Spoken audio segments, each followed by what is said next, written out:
That St. Louis couple that tried to defend their home, they've been indicted by the prosecutor there. We'll talk about it. Plus, BLM apparently murdered a man in a fire in Minneapolis. The Lib media rallies to the side of anarchists. A Brooklyn woman shot to death for asking fireworks to stop. And where are you most likely to get COVID? There's a new study that answers the question.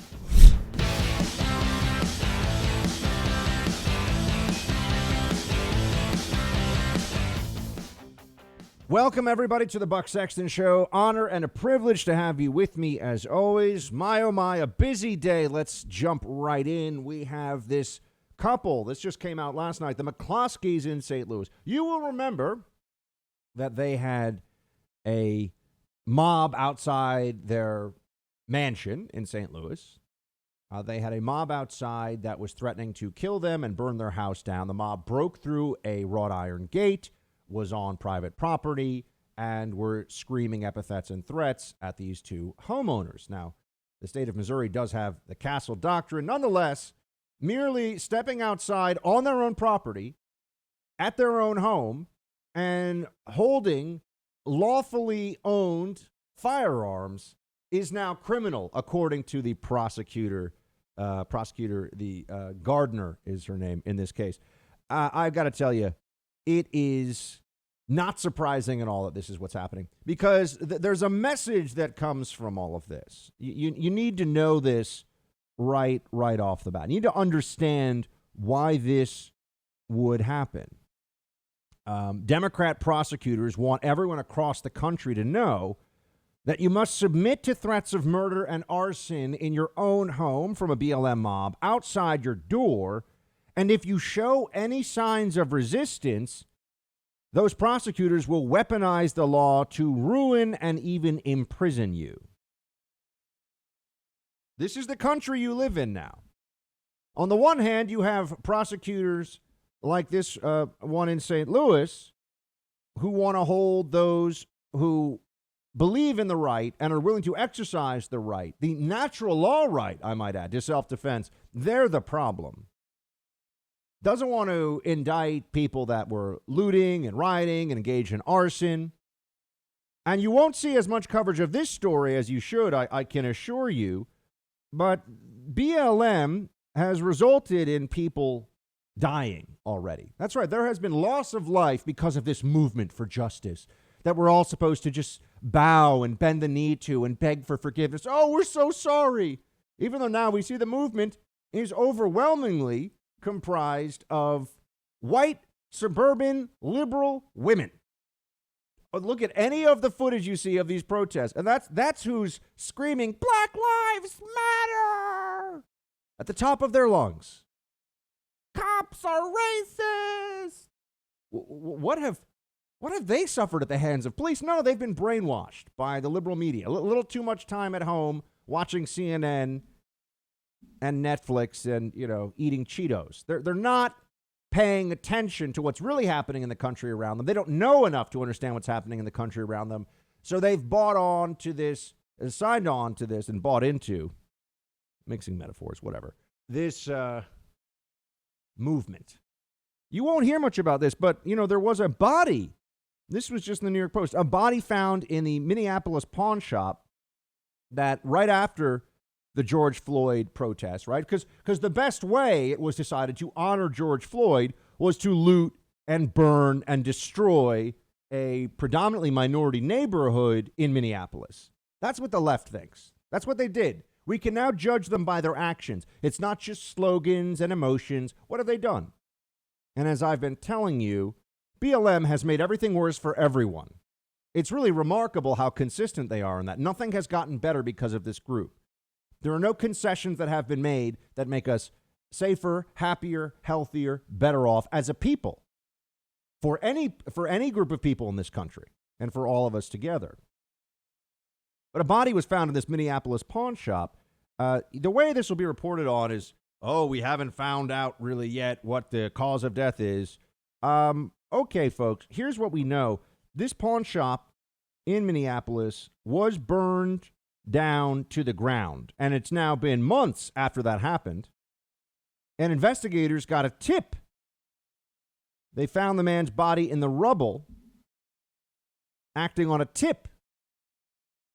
Now, they say, quote, the body appears to have suffered thermal injury, and we do have somebody charged with setting fire to that place. They say the details are not entirely clear, but there is a police report, a police news release suggests he died in that blaze in the pawn shop on May 28th. Here's the headline that you won't see that you should see. BLM protesters murdered a man in a fire. Arson resulting in death is murder. They killed a guy. That's right. This is why it's not okay. This is why it's not a mostly peaceful protest when there are people running around lighting buildings on fire. We've seen this for BLM in St. Louis and in Baltimore and in other cities. It's not just a form of outrage. It's not a form of self-expression to burn something down. It's a violent act. It's a destructive and violent act, and people can die from it. And this means that BLM murdered a man in a fire. One of the protesters, the media coddles and Democrat politicians praise, burned down a small business, and a man died a horrible death from it. Mostly peaceful mob, though, we were told by CNN. Mostly peaceful. That's right. Someone died, might have actually burned to death. Who knows? Maybe he was incapacitated by the flames and was still alive. I mean, it's horrible. This is the movement. Do you think for 1 second, if Trump supporters clad in MAGA hats were running around burning down cities, destroying businesses, attacking cops, do you think that they would get an inch of forgiveness, an inch of mitigation or downplaying from the media? No, quite the contrary. There would be nightly roundtables on CNN and MSNBC and ABC about how Nazism has come to America and we all need to run for our lives. That's what we would be told. And elect a Democrat, because that's the only way to make things better. Trump needs to be impeached. Let's put a Democrat in office. That's the only way to make the Nazism go away. Meanwhile, this movement has resulted in a number of people dying. And this is a murder that was directly caused by a movement that gave individuals, they thought, license to burn and loot and steal and destroy. And yet we don't hold the movement accountable for this for some reason, do we? No, we know that if there was a MAGA rally and one person threw one punch at an innocent bystander, we would hear about it on the news every night until the election, and probably every night after the election, no matter who won. You remember that time the Trump supporter punched somebody?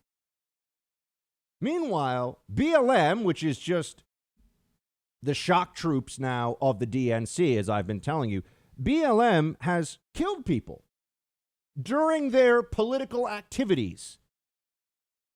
Media doesn't seem outraged by this at all. Where's Fake Tapper and the rest of the journo frauds over at CNN? Shouldn't they be upset about this? Shouldn't they be angry? And at least be willing to say that no one should be appropriating the righteous cause of BLM. Yeah, the lie that cops are killing large numbers of unarmed black men out of racism. That's what the movement is based in. But let's continue to just pretend that there's something else going on here.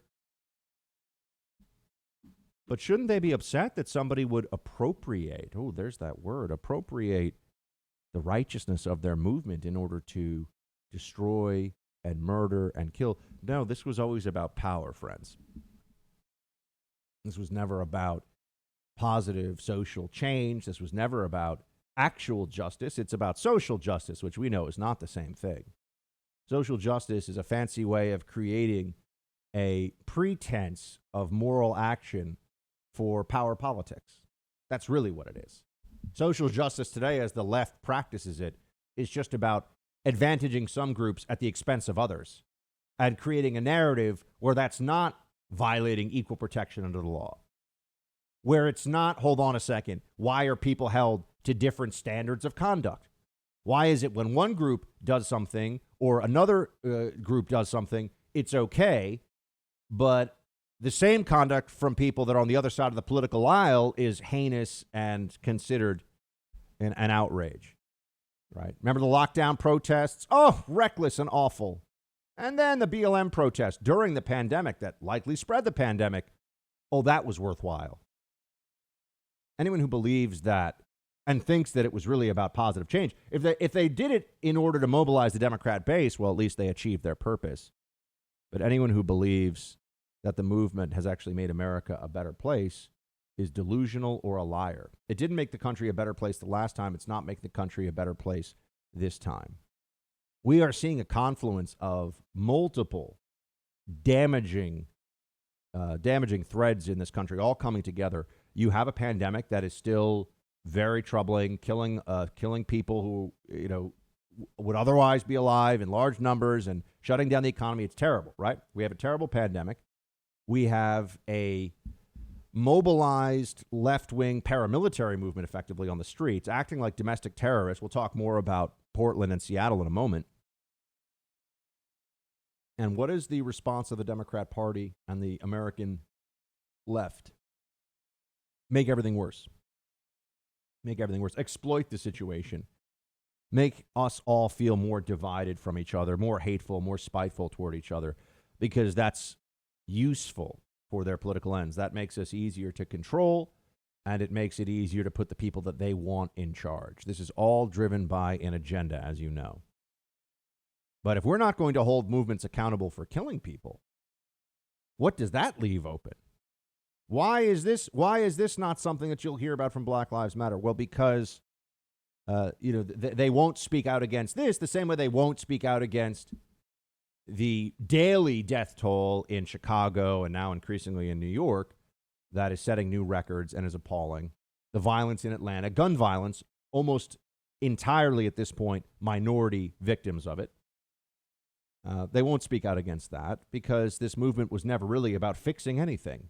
It was about who gets to be in charge, who pretends they want to fix things so that they can have their team running things.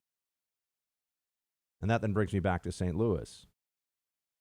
How can any of us be surprised at all that this prosecutor, Democrat, clearly, would take these homeowners and threaten to ruin their lives? I mean, if they are convicted of a felony here, if they're convicted of a felony, that would mean that they can't practice law anymore. They could go to prison for up to 4 years. What's the damage? I just want to know, what's the damage that they caused? What's the harm here? That's an essential part of any criminal offense. Who is harmed by this? Oh, okay. The prosecutor in this instance wants us all to know that trying to take away some of the threats and coercion at the heart of the BLM movement, that's unacceptable. You exist, your safety, your family's safety, your ability to live in your own home without fear of it being looted and burned and destroyed. That's all by the leave of this movement, because they let you. That's what you're supposed to think all across the country. Sure, it probably won't come to your neighborhood, but then again, the looting came to my neighborhood, stores that I shop in, places that I go, broken in, ruined, destroyed.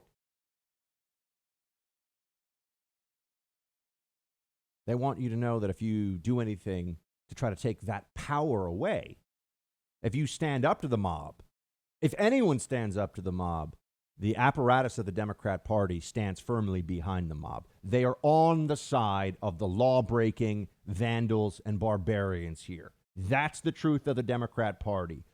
They can try to obscure this in every way they want and talk about historical injustice or whatever. They can talk about all these other things. At the end of the day, they want license for people ideologically aligned with the Democrat Party to get away with violating your rights and hurting this country.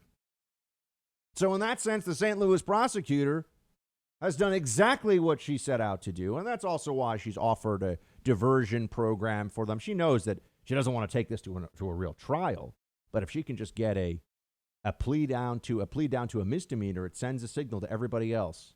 Puts everyone on notice.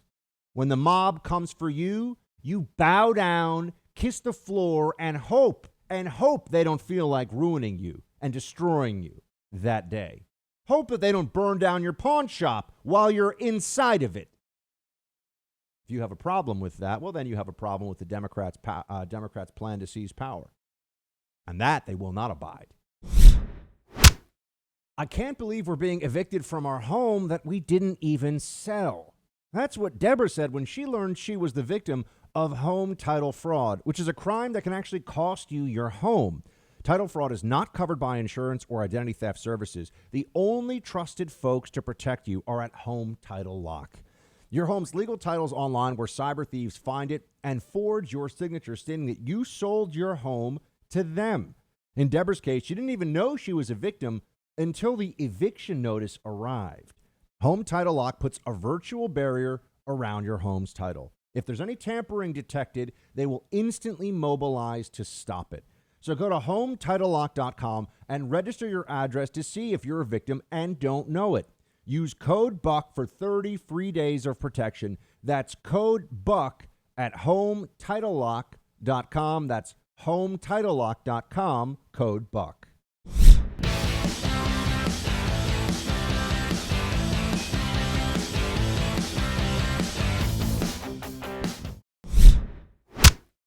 President. We don't have secretive operations going on. It's very clear what's going on in Portland. It's very clear what's happening in Kansas City. But with regard to the Insurrection Act, look, we believe that it should be governors and mayors doing what they have the constitutional power to do. The police power rests with them. So it's up to this president whether he ever decides to invoke that. But governors and mayors really need to step it up, particularly in Democrat cities where Democrat streets are out of control. They were just going after White House Press Secretary Kayleigh McEnany today, the press corps. What's with the sending in the secret troops and the throwing them in the vans and the arrests and oh my gosh, we can't do this. What's happening? They're so worried about the enforcement of law and do not give a crap about the breaking of law. That's what lib journos are all telling you now, day in and day out. They are firmly behind, in every way they can be, firmly behind and supportive of the Antifa lunatics, the BLM maniacs in Portland and Seattle who are declaring autonomous zones and burning down federal buildings and toppling statues and attacking cops. I never see violence from these protests, and I flip around sometimes, CNN and MSNBC, never see violence from the protests shown. I mean, it's become a really dark comedy. I mean, it's terrifying, but also kind of hilarious sometimes when you'll see CNN and MSNBC, they'll have a reporter standing in front of a burning building. Well, it's a mostly peaceful protest. They are destroying property and millions of dollars, and they hopefully won't kill anyone tonight, but their message is really powerful. Oh, sure it is. Sure it is. They don't want law and order to be restored. If nothing else, because it would be a victory for the Trump administration that has been saying, let's restore law and order. They are on the side of the bad guys. And I said this at the very beginning.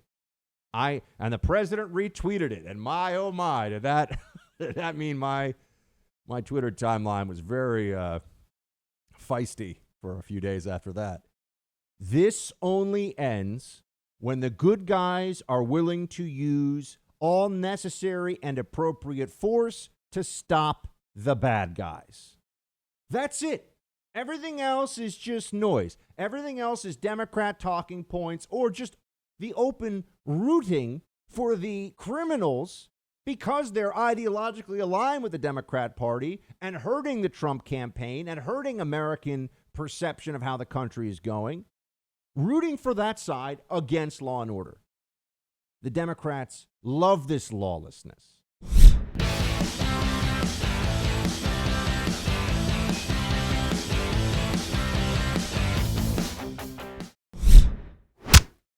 And then the police are afraid to do anything. I know New York very well. I know the police very well, New York's finest. And the fact is, they're restricted from doing anything. They can't do anything. What are you planning on doing?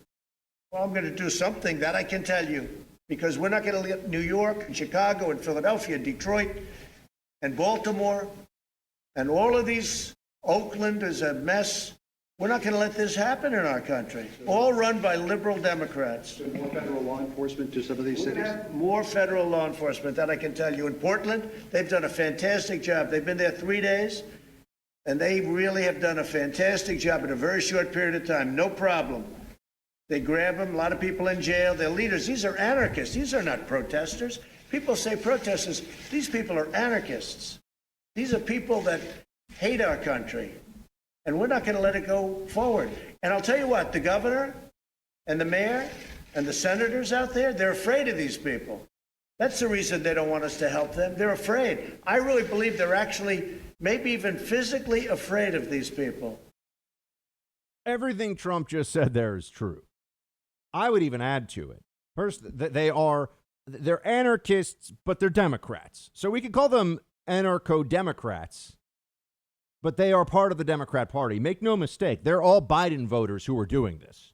Maybe they were Bernie voters, but they're all going to be Biden voters now. Trust me. For all their talk of bring down society and kick at the pillars of oppression and all this stuff, they're all going to be voting for Biden because they know the Democrat Party now has become this umbrella of power for all that is not constitutional, individual rights, Judeo-Christian morality politics in America, right? That's the Democratic Party.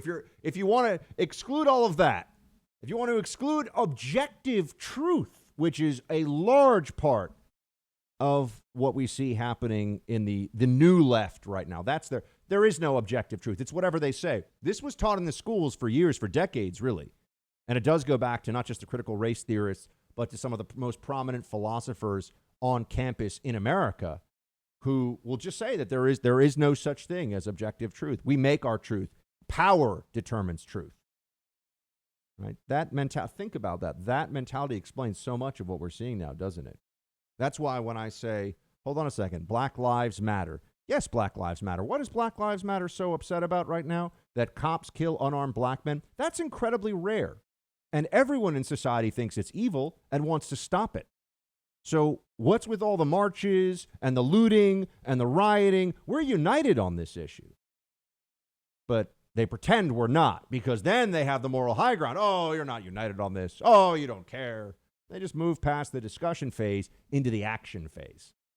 Action that, as we've seen, cost people their lives. BLM murdered a man in a pawn shop in Minneapolis, and we're just finding out about it now. Died in a fire, a horrible way to die. We're just finding out about it now. This is the movement that Nike and Facebook and you name it, Amazon, all the biggest, most powerful corporations in the world, in solidarity with. In solidarity with it when it kills people? Because it does. That's right. Lighting things on fire, burning down buildings, trashing things, having mob violence where you're kicking and hitting people and throwing rocks at them. People are going to die. That's what's happened already.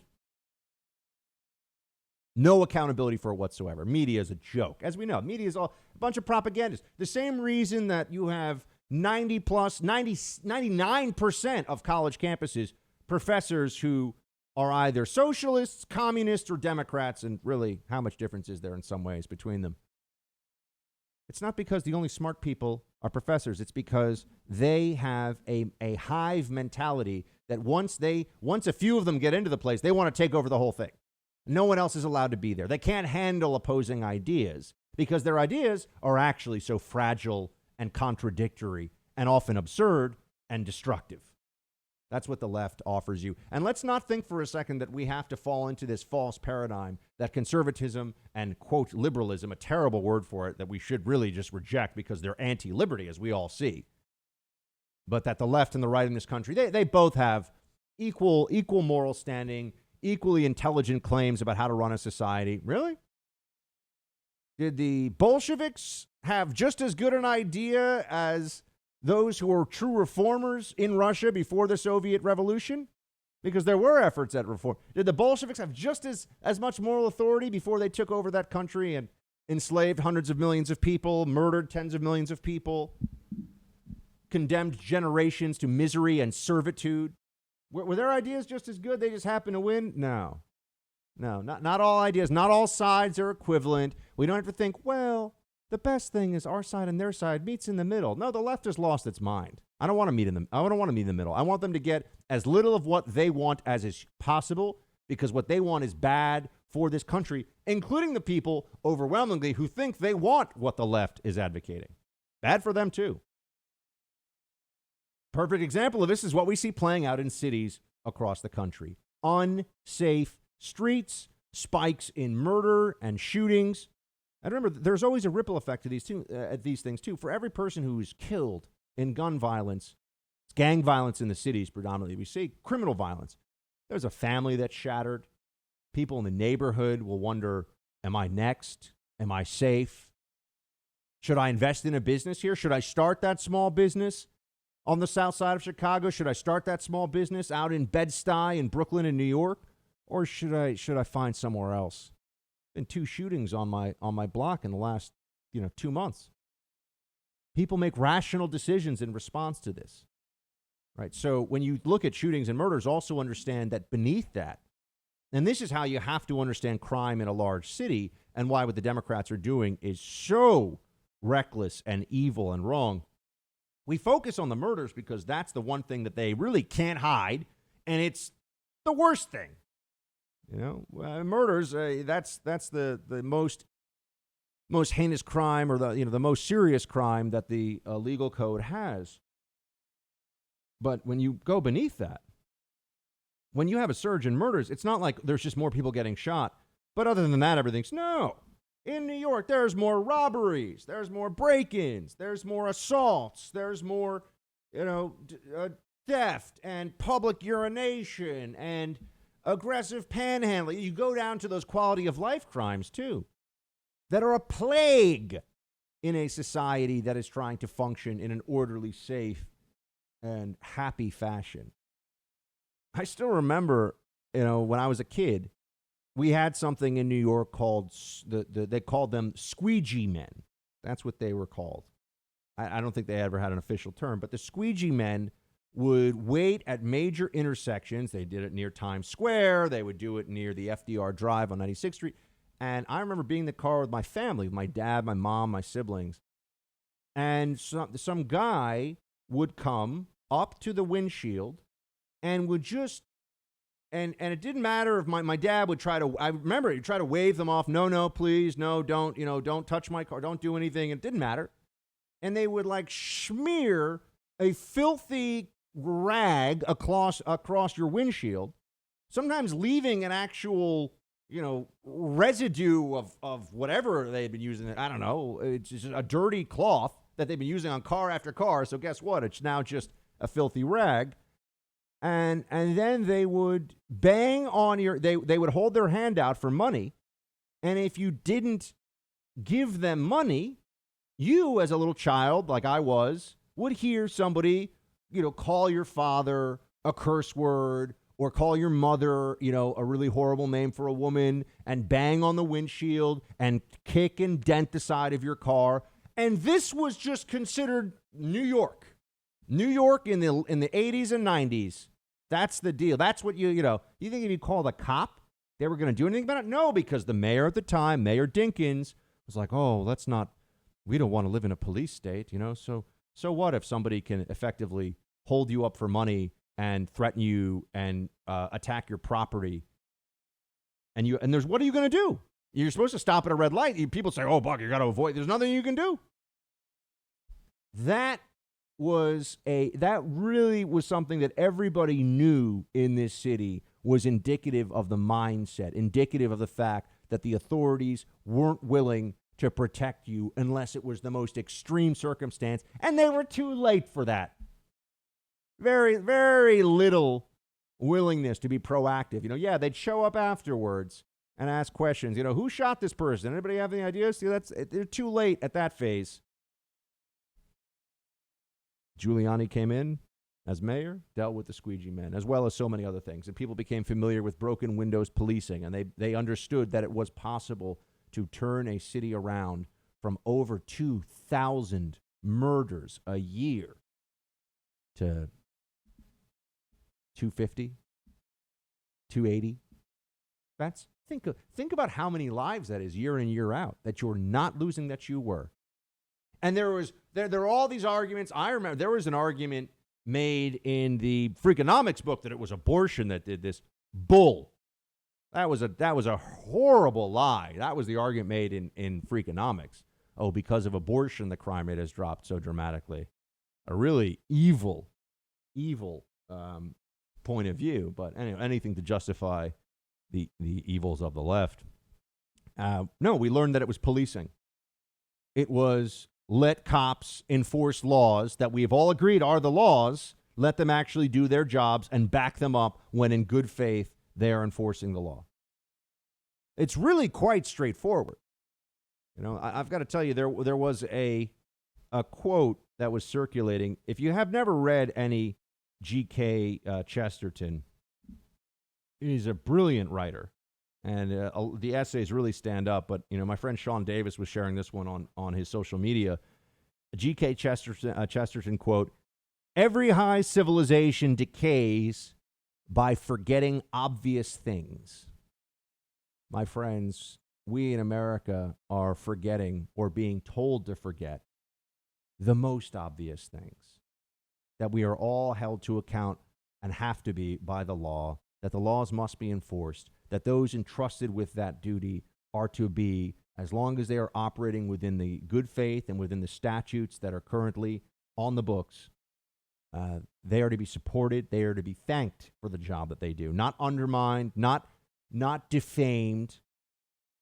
But we are forgetting some of the most obvious things. We're forgetting that hard work and decency and being law-abiding and doing the right thing are to be celebrated, and there's no historical narrative that can be used to declare that things that are good for all people now don't count. Family doesn't really matter anymore because of, no, these are lies. They are lying to their constituents, but people don't like to believe that they've been fooled. They certainly don't like to believe that they have bought into a narrative that has led them to make very destructive life choices. And a lot of their frustrations are a result of what they've decided to do in their own lives. No, much better to have an external enemy, an oppressor, a system that holds people down. The left, the Democrats, thrive on this story. And it is the root of tremendous misery and tremendous rage that they are exploiting now. That's what we see happening in Portland, in Seattle, in New York, all across the country. But ultimately, this battle will determine whose country really is it.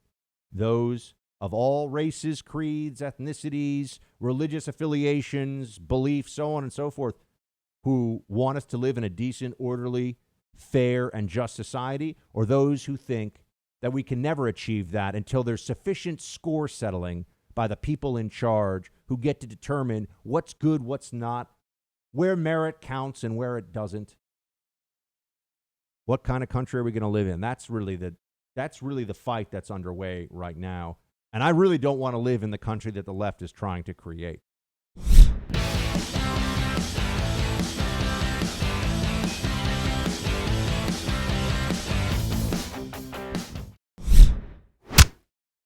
Portland was totally out of control.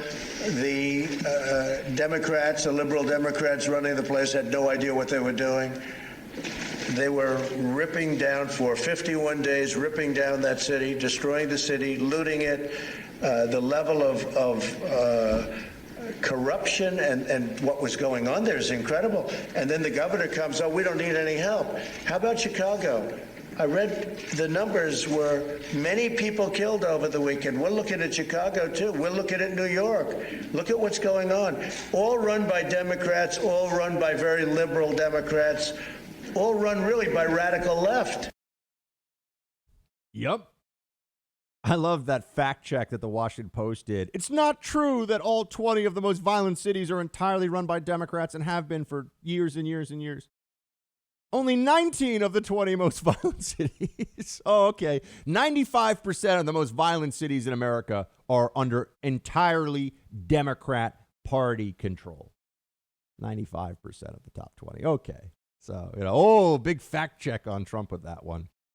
But the libs remain delusional about this. As I've said, referring to the Chesterton quote, Every high civilization decays by forgetting obvious things. They want us to forget the most obvious thing, which is that when the criminals can have their way and lawlessness is the order of the day, people who are good people will be fearful and will suffer. And society will suffer. Couldn't be any more obvious. Democrats are all, no, maybe we just need some more social workers, or maybe we just... No. It's not going to fix the problem. Not right now. Get crime down to an absolute bare minimum.